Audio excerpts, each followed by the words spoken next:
Call to order You're not. thanks. You're welcome. Call to order the City Council regular meeting for the City of Wyoming, Minnesota, September 5th, 2023. Let the record reflect, we do have a quorum. Member Luker, Member Schilling, Member Yeager, and Mayor Iverson are present. Please stand for the Pledge of Allegiance. I pledge allegiance to the flag of the United States of America and to the republic for which it stands, one nation, under God, indivisible, with liberty and justice for all. Before we get started with open forum, I just want to welcome our new Assistant City Administrator, Grant McFarland. So we're excited to have you here and look forward to you being here many years. All right, open forum, an opportunity for members of the public to address the City Council on items that are on or are not on the current agenda. Items requiring council action may be deferred to staff or boards and commissions for research and future council agendas if appropriate. You will be limited to 3 minutes, and we ask that you conduct yourself in a professional, courteous manner and refrain from the use of profanity. Failure to abide by this policy may result in the loss of your privilege to speak. Do we have anybody here today? I don't think we do. Okay. Why don't you give it 30 seconds? Why? Because somebody's coming in the door. Okay. I'm just gonna give it a quick second. Hello. Did you guys, we're on open forum. Did you have anything for open forum tonight? Oh, okay. Do you want to do that during open forum then? We might as well get you right away when you're coming in the door. Okay, come on up, state your name. That's all right. John Burgum, 26345 Fenwick Avenue. Mark, did you talk to him about that yet? We have, Rob, I know I was out for a couple of meetings there. Did this topic get brought up at the council level? Not talked to the city council about it yet. I can give a little background if you'd like, John. Mr. Burgum and I and our Public Works Superintendent Joe Ketting had met out on site to discuss the potential addition of a turnaround off of Fenwick there, and it would require the Burgums to provide an easement to allow that to be constructed. It would extend beyond what we have for right-of-way. The right-of-way that we have there, I believe, is 50 feet in width. So it's very narrow, certainly not enough room to put a cul-de-sac. It butts right up against MnDOT right-of-way, and so it would be a little bit further to the north of where it used to connect at Fenwick, or at Highway 61. And so what that would involve is constructing a small hammerhead-style turnaround where buses and garbage truck, I think, is the main concern from the Burgums with the inability to get back down that roadway. At least the hauler that they have currently is, or other haulers that you've had have not been willing to back down, is it? Is that how they need to? Yeah, right now they back down all the way from Barry's Garage, all the way down. This way they can drive all the way down just about to the end, back in there, turn around, and back up to Headley's and drive back out again. So I'll give you the property, and I got the Bobcat. You know, if you want to haul the dirt there, I'll do all the work. And all you gotta do is, I'll grade it, and all you gotta do is blacktop it. All right, can we defer this then so we can have further discussion with council? Would that be okay to do? Seeing that we're just hearing about it, or did you want something discussed tonight, seeing that it's open forum?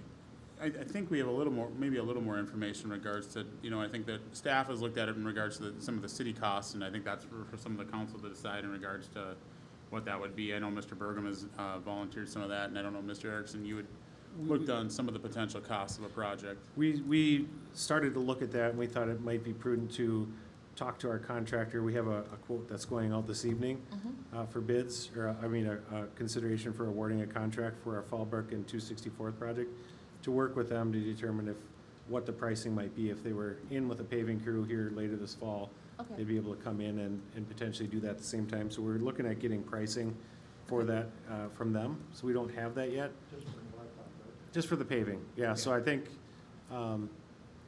Burgum, I think you indicated you would prep the site, strip the topsoil, you'd place the class 5 if the city provided it. Yeah, And- because I'm sure the county, you got the trucks, I'm sure you could sand someplace, fall in there and get some class 5 on top of it. Grade it all out, get it ready, and all you gotta do is come in black it. Okay, and what that cost would be?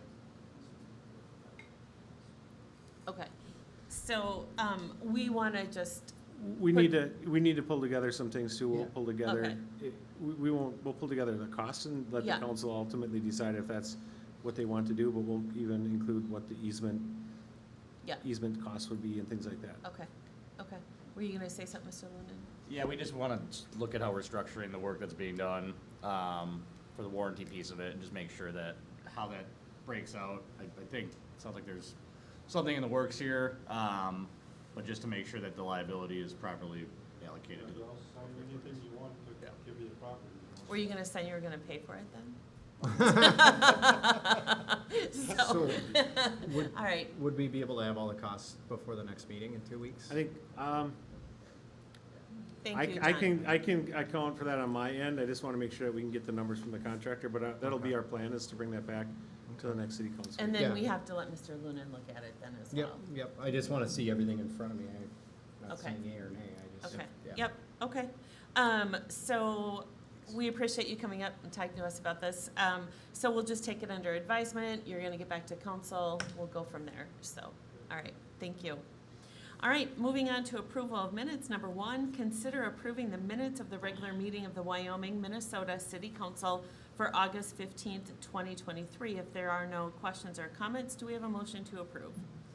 Motion to approve by member Luger. Do we have a second? Second, Second by member Schilling, all in favor? Aye. Opposed, so approved. Number 2, consider approving the minutes of the work session meeting of the Wyoming, Minnesota City Council for August 23rd, 2023. If there are no questions or comments, do we have a motion to approve? so moved. We have a motion to approve by member Schilling, do we have a second? Second by member Luger, all in favor? Aye. Opposed, so approved. Number 3, to consider resolution 230980, a resolution receiving bids and awarding a contract for the Fallbrook Avenue 264th Street Improvement Project. Mr. Erickson, is that gonna be you, and then do we need to go into a, no, we don't, so we're good, just the bid lettings or whatever, you're Right. gonna talk to us about that, so. Thank you, Madam Mayor and members of council. On August 30th, we received 6 bids for the 2023 Fallbrook Avenue 264th Street Improvement Project. The base bid, low bidder was $827,679. That was with Forest Lake Contracting. We have done quite a few projects with them in the past and have had success. We also included 2 alternates. We had Rosenbauer ask for, they currently have a pedestrian crossing there. They do a lot of business between both sides of the roadway since they have businesses on both sides. They asked us about a pedestrian crosswalk, like a flashing system. And so we've included that in the bid as an alternate. We're currently working and discussing that with them. That would be a cost that would be the responsibility of Rosenbauer. And so we're recommending award this evening. We'll make sure the contract doesn't order anything until we have an agreement in place with them. And so we're working with Rosenbauer on that and would hope to bring back at the next city council meeting an agreement that would assign those costs to them.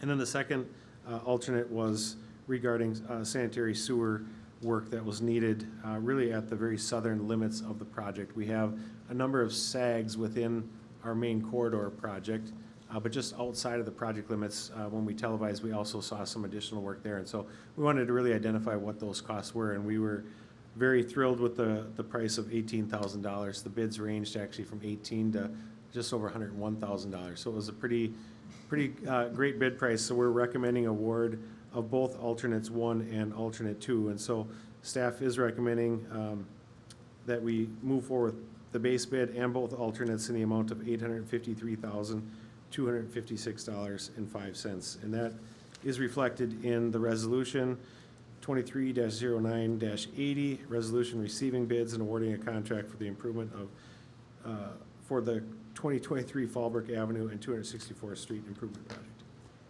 Mr. Erickson, I'm going to start with the questions. The crosswalk flasher system. I know we have a lot of semi-trucks that go down there. There's a lot of boat traffic that go down there. We've had conversations before about certain flashing crosswalks, right? And sometimes they're more dangerous than not. So you're feeling that this would be safer for them out there? It's a crosswalk, we've talked about this a lot as staff, because typically we don't like to see them at mid-block crossings. Yeah. It's not to say that they don't exist, and you'll see them when you drive in other communities as well. It happens to be an existing crossing. We've talked about potentially shifting that to the intersection, but that's a stop controlled intersection there as well, and so they go through in any case. And the fact of the matter is, the pedestrians use it where it's most convenient, and that's where they cross, is from door to door essentially, and they're not gonna walk out of the way to use it. And so we do feel that it does provide an increased safety, but it's still not foolproof, right? And so we wanna make sure that if we do this, we wanna do it right, and so we do have all the appropriate signage. We do have the flashing push button system in place that we bid. Okay. It is a solar system. Okay. And so That we was are. my next question. So, Yeah. okay. All right, thank you. I have no further questions. Member Luker, questions? Member Schilling? No questions. Member Yeager? Well, to continue with the flashing crosswalk, who's going to maintain the flashers? And I ask because we have flashing signs on Goodview that don't flash. Stopped a long time ago. They're broken. Somebody vandalized them and on Pioneer, I think. Those are actually under repair right now. Mr. Kidding has been working with the manufacturer, and it's some supply chain issues. We're still waiting for, I believe, a board for it. I don't. The one for Goodview and also one over on Pioneer. Same thing. They're both currently in Colorado, or Idaho, sorry, waiting to be shipped out, so. Oh, okay. So, Because I know I asked them, so, to answer your question, these would be in the public right of way and owned by the city, all right, operated by the city. okay. And then the other question I had, Forest Lake Contracting was the contractor in our 2021 street improvement project, and we gotten a lot of complaints about that, about Right. their restoration efforts. What is going to be done to ensure that we don't have a similar problem occur? Right, so we've increased, we've improved our specifications to some extent, that we have a little bit more controls on that as well. Unfortunately, in 2021, it was the case with every contractor, just about every single contract that we had, company-wide, city-wide, that we work with. It was a common issue with the drought that had occurred, and so it's unfortunate. We do have some additional controls in place with watering, and also notifying property owners about responsibility to maintain and water as well. And so those communications will hopefully improve that situation. Okay, good, thank you. That's all I had. Follow-up question to that. I don't remember being a lot of grass over there in terms of having people water it and stuff. On Fallbrook? Yeah, Yeah, there's really not. There's It's nothing. all businesses. right? yeah, that's what Yeah. I was gonna, mostly blacktop. Right. Okay, all right, thank you. All right, we need a motion to approve Resolution 230980, a resolution receiving bids and awarding a contract for the Fallbrook Avenue 264th Street Improvement Project for the amount of $853,256.05. Do we have a motion to approve? Motion to approve by Member Luker. Do we have a second? Second. Second by Member Schilling. All in favor? Aye. Opposed? So approved. Consent agenda number 4, 5, 6, 7, 8, 9, 10, and 11. Is there anybody wishing to pull an item from the consent agenda? Seeing none, we'll go ahead and move on to acknowledgement, receipts of reports of officer boards, commissions. Mayor, we just need a motion for the consent agenda. Oh, sorry, we need a motion to approve. Do we have a motion? I'll make the motion to approve the consent you. agenda. Do we have a second? Second by Member Luker. All in favor? Aye. Aye. Opposed? Thank you. Okay, consent, reports of officer boards, commissions, and department heads. 12, 13, 14, 15, 16, and 17. Does anybody wish to pull a report? Seeing none, we'll move on to new business. Number 18, we're actually moving along quite quickly tonight for as many things on the agenda. Number 18, to consider Resolution 230985, a resolution approving a preliminary tax levy for 2023 and setting a public hearing for truth and taxation at the December 5th, 2023 Wyoming City Council meeting. Mr. Linwood? Mayor, we have Jesse Sturts joining us from Abdo Financial Services to give us a brief overview of this. I may have to actually briefly close down as we seem to be having some, looks like a freeze in our Zoom meeting. If you give me just 1 second, we'll see if we can't get this to reopen. Just 1 second.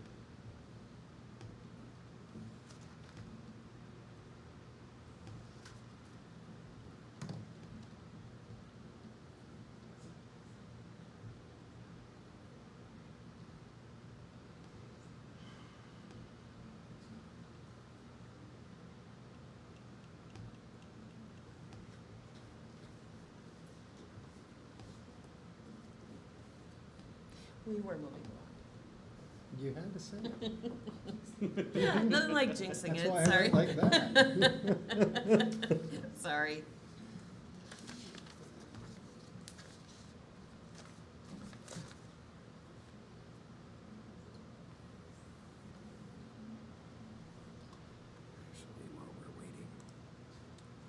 She just has to get back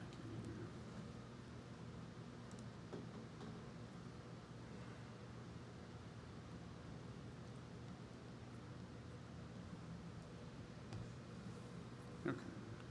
Okay.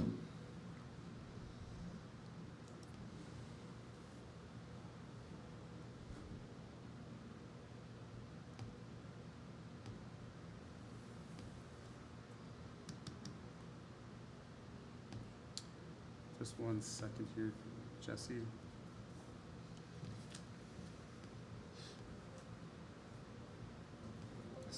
And she froze. Froze again. Jesse, are you there? I'm here. Can you guys hear me? Yeah, one Barely. second, please.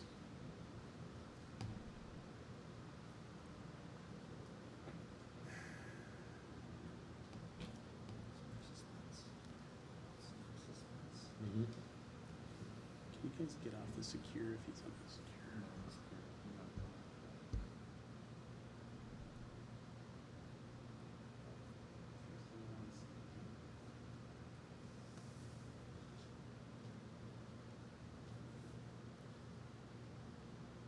Guys, if you're in the secure, can you get off of it for a second? Okay, thank you. One more time, I apologize.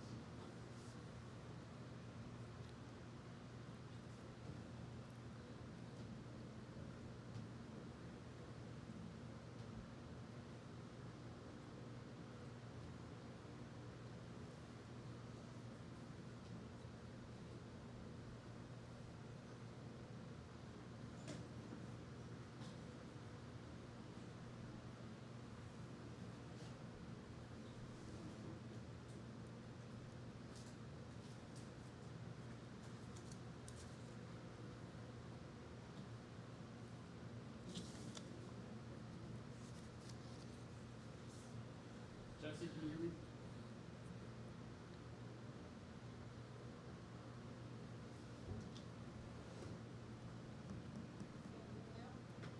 Yeah, I don't think we're gonna have visual, so what I'm gonna do, and we're having some technical difficulties, so I might just utilize my speaker. And I can, and we'll pull up the, I'll pull up the packet, and we can kind of go through the memo, Jesse, if you just wanna do a high-level overview, if that works. Yep, I can certainly do that. Let me Okay. get out of my PowerPoint. There we go.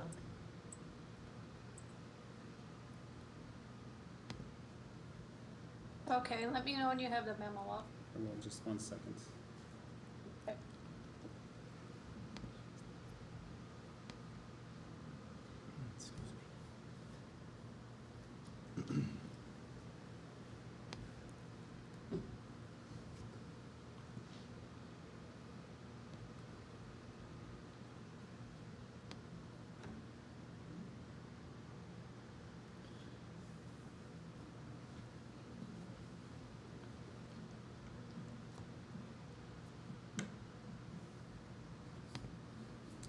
Okay, Jesse, we're ready.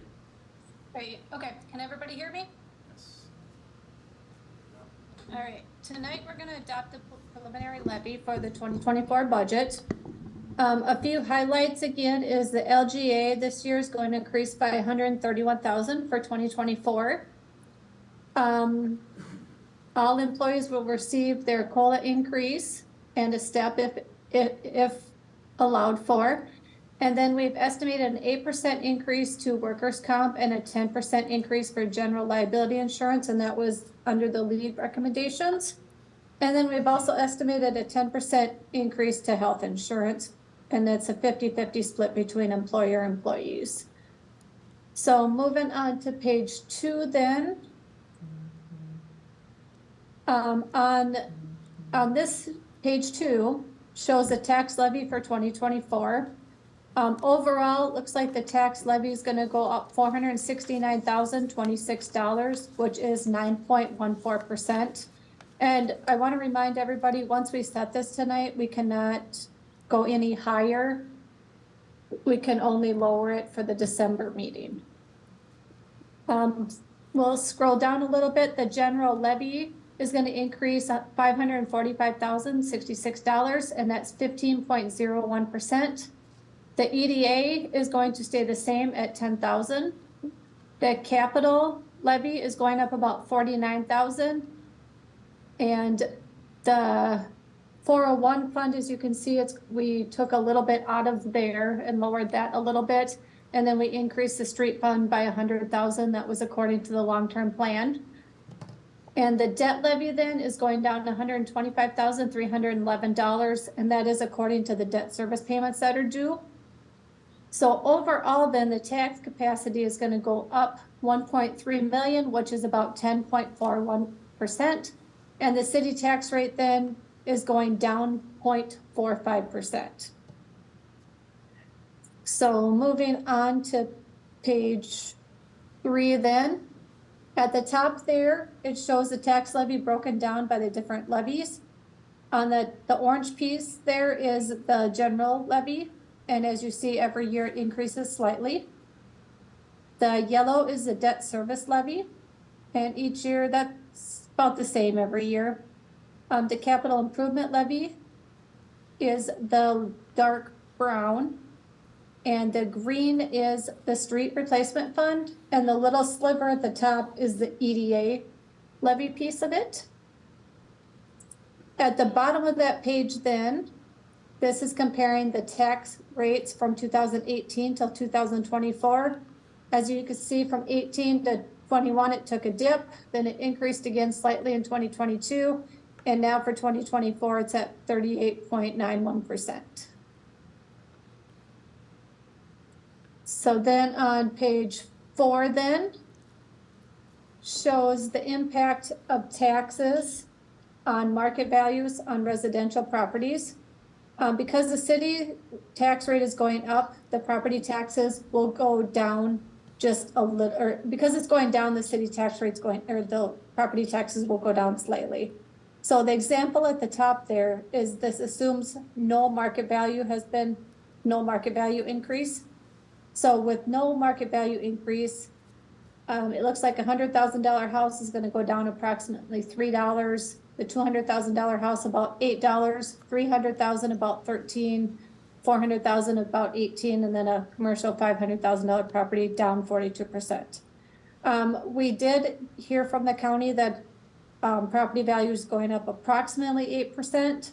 So the bottom example there shows that with the tax levy as is, it'll approximately increase for a $100,000 house about $19, $200,000 house about $48, $300,000 house about $77, then a $400,000 house about $106.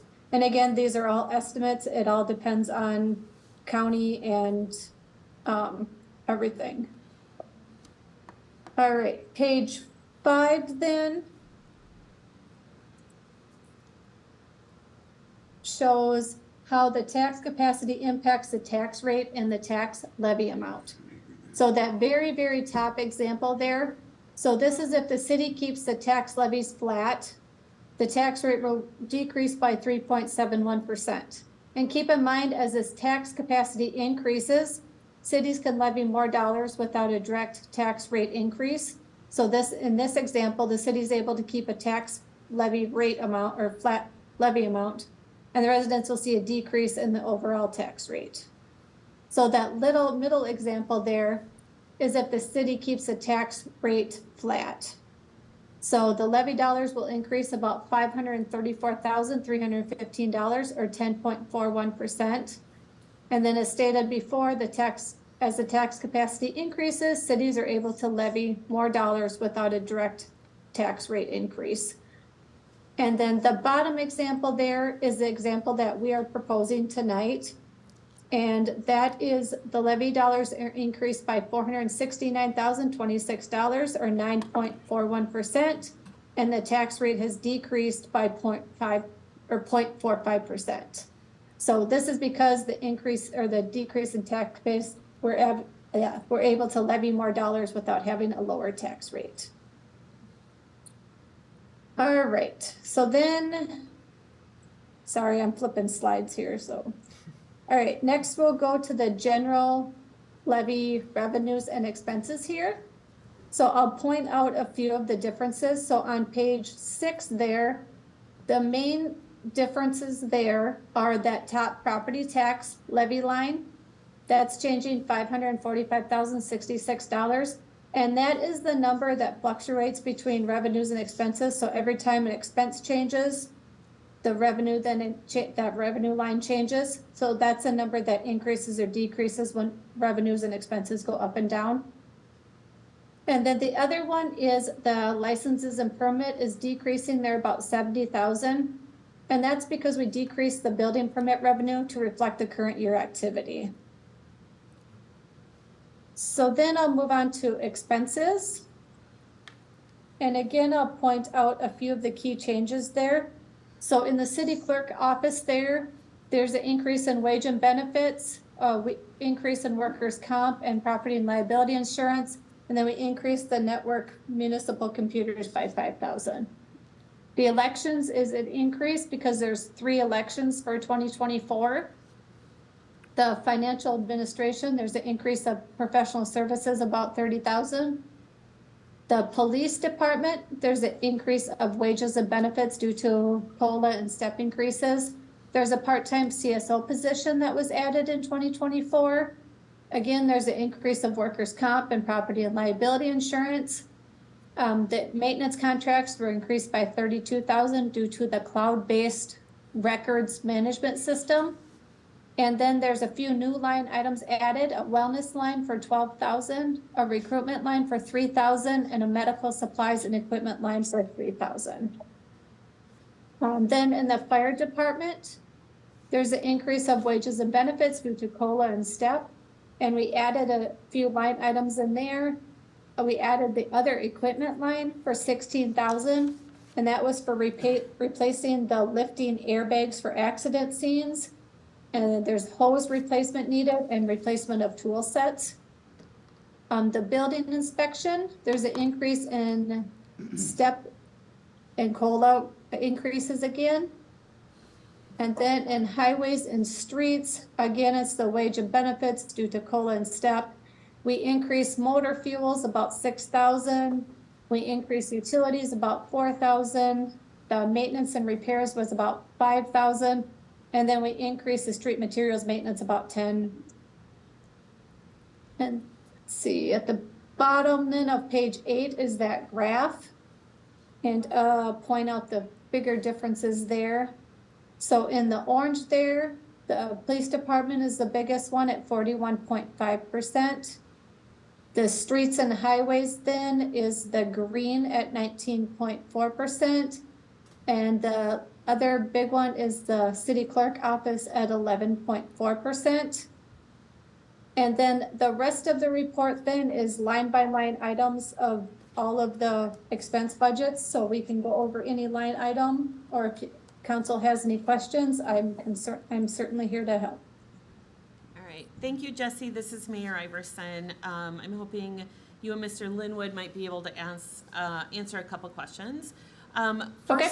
First one, I know last year county upped the market value 21%, pretty much across the board. Did they say Yep. that 8%? Are they gonna do that across the board again, the value on houses? They said about approximately 8% this year. That's what it's looking like. Okay, across the board though, right? Correct. All the houses? Correct, that was there right now from the Um, county auditor's office. Yep, Okay. yep, Okay, all right. Yep. And then I know that, previous years, we have, set this preliminary. And I believe that most years, every year, we've gone down quite a bit. I shouldn't say quite a bit, we have gone down. And I'm wondering if there could just be, for people watching tonight, or will be listening to this later, if we could just do a quick synopsis of the primary, why we set this for preliminary, versus what happens in December. I don't care who. Jesse, I can take that if you'd like. okay, go ahead. So we're governed by Minnesota state statute, and as part of that, it's the city, we have to set a preliminary levy and give that to the county for our truth and taxation hearing by September 30th of each year. So we need to provide a preliminary do not exceed levy. The do not exceed levy, essentially, as Ms. Sturts says, is a levy that you can't go any higher than the initial one the council sets tonight. Through this, we have continued budget meetings until a truth and taxation hearing, which the council, if they go through with the resolution, will be approved for December 5th, 2023. At that time, we'll have an opportunity to continue to work on the budget with council. In the past, we have continued to this is our do not exceed, exactly what it is, and then the council and staff, we look at areas where the council wants to potentially lower items or to look for savings in that, and we'll do those exercises like we do every year. So this is not a final levy, it is our starting point levy, and then we have the ability to work through this until that December 5th truth and taxation hearing. And then, many times residents will get their property tax bill before they'll send it out what our preliminary is versus what we've set for December, correct? The tax bill is based off your preliminary levy, and we usually receive those initial tax bills in November. Okay, perfect. We just know people usually call when they Yeah, I get their think, bill. and I think that's the biggest, as Ms. Sturts said, this is simply the taxes you see are for the city of Wyoming. We can't Yeah. control what the county, the watersheds, the other taxing entities do. These are strictly the Wyoming taxes, correct? Perfect. And we also don't control what your market value is of your house. We have no say in that. The county assessor Nope. sets the market value of the residential and commercial buildings for the entire county, including the city of Wyoming and all the other cities and townships within its Yeah. Jurisdiction. Okay, great. Thank you. I appreciate that. Questions from council. We'll start with Member Schilling. I don't have any questions. Member Yeager? No questions. Went over it adequately at the budget meetings. 9.14% is way too high. Okay, and Member Luker? No questions. All right, so we need a motion to approve Resolution 230985, a resolution approving a preliminary tax levy for 2023 and setting the public hearing for truth and taxation at the December 5th, 2023 Wyoming City Council meeting. Do we have a motion to approve? We have a motion to approve by Member Luker. We have a second by Member Schilling. Second. Second by Member Schilling. All in favor? Aye. Opposed? Nay. So approved. Number 19, to consider Resolution 230986, a resolution approving a rezoning of Z 23001 Wildlife Estates Plat 5, R2 to R1, location 24996 Fondant Avenue, applicant Brian Milroy, property ID number 21.11125.34. Mr. Weck, I think you probably have the next 4 or 5 of these? Okay. Madam Mayor, council members, first application is for rezoning, the other resolutions are for 2 variances and preliminary plat and final plat. We have a PowerPoint here. It's located at 24996 Fondant Avenue. If you remember last year, we did basically the exact same thing on the other side of Fondant for Newman Estates. They're requesting rezoning and a variance for lot width and lot depth and preliminary final plat. Site location is 250th Street in Fondant. Existing conditions, it's a single lot with the house and some outbuildings on currently zoned rural residential 2, which is a 2-acre minimum lot size. The lot is a little bit bigger than 2 acres. To be subdivided into 1-acre lots, it would need to be rezoned to rural residential 1. The comprehensive plan designates that as a semi-rural neighborhood, so that's in compliance with the comprehensive plan. Next. Lot 1 with the house and the existing buildings will be 1.06 acres, and Lot 2 will be 1 acre. 1 acre needs to be buildable for both, and it does meet those requirements as well, both lots. This is showing the minimum requirements for lot sizes and area. We are requesting a variance for the corner lot for a lot of 185 feet instead of 215 feet, and the lot depth of 185 feet also instead of 200 feet. The other requirements are being met. Those two would be the variances needed. It's taking access from Fondant Avenue, both the existing house and the new parcel would take access to Fondant. And that's it. Yeah, there we go. Recommending approval of the rezoning, approval of the variances, and approval of the preliminary and final plat with the conditions that are listed in the resolution. Both staff and planning commission are making those recommendations. Okay, we'll start with questions. Member Yeager?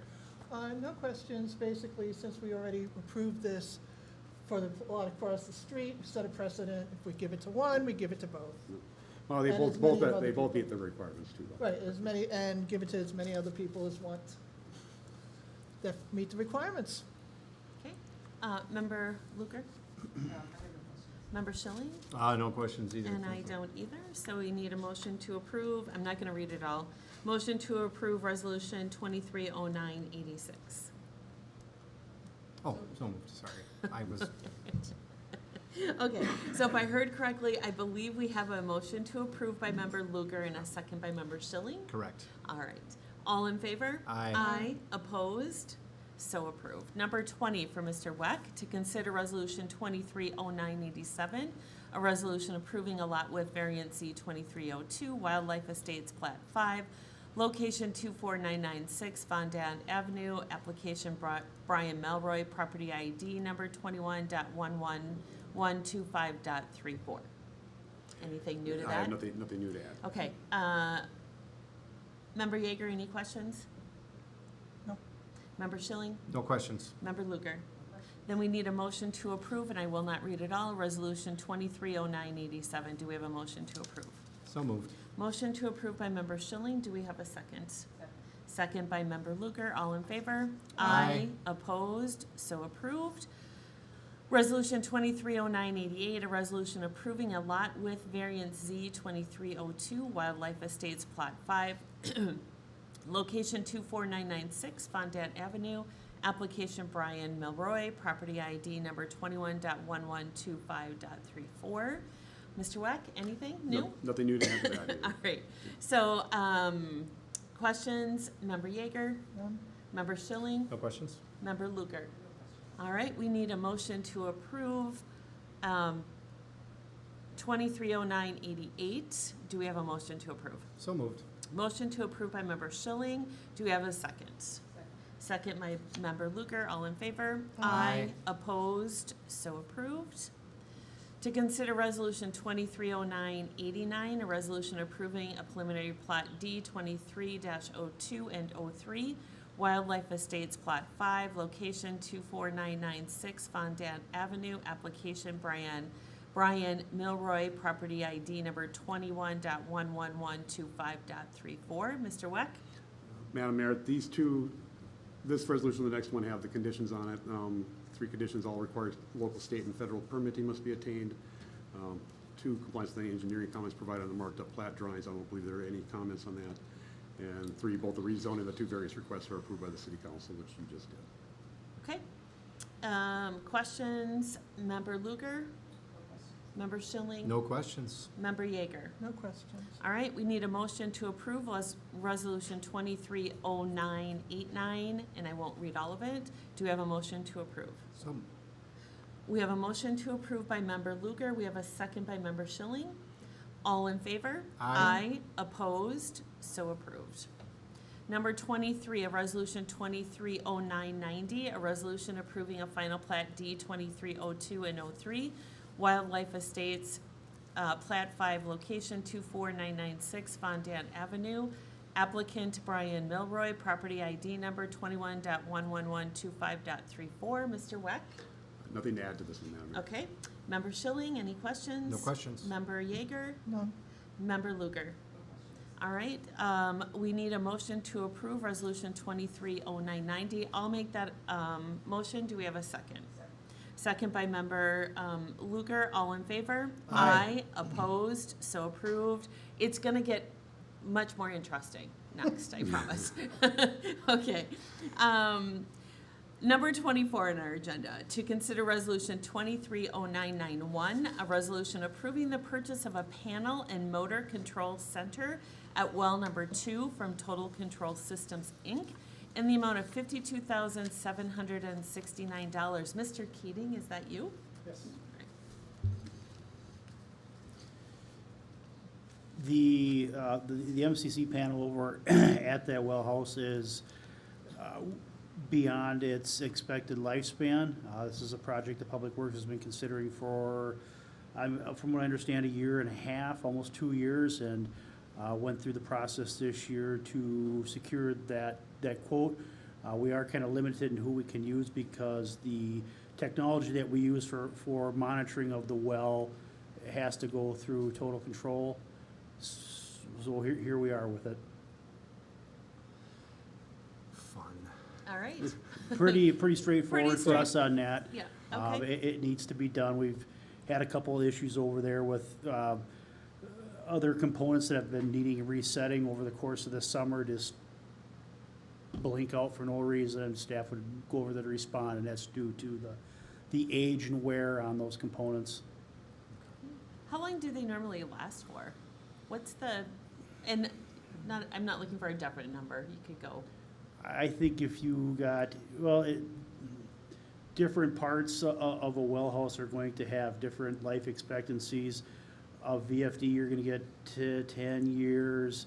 Some of your starters might need to get replaced intermittently. Your pump in the well, that needs to get looked at yearly, and depending on the load that you're putting on it, we'll have different levels of maintenance on that.